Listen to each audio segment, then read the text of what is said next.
كحل بهي الخد مثل البدر لا شاع ضوح مرهف القد قلبي ما يبدل بديله. يا سلامي على اللي يعشقون البداوة منبع الطيب واصحاب الصفات النبيله.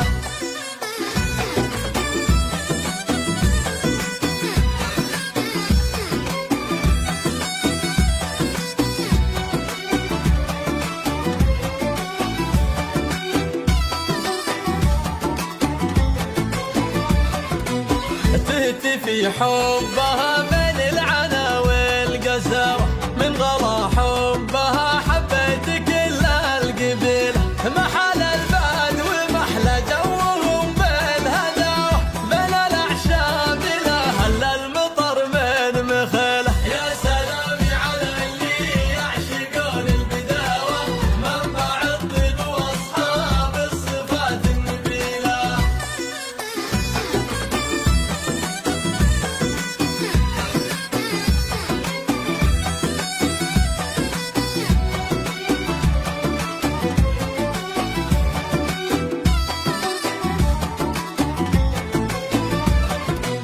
ما حصل بين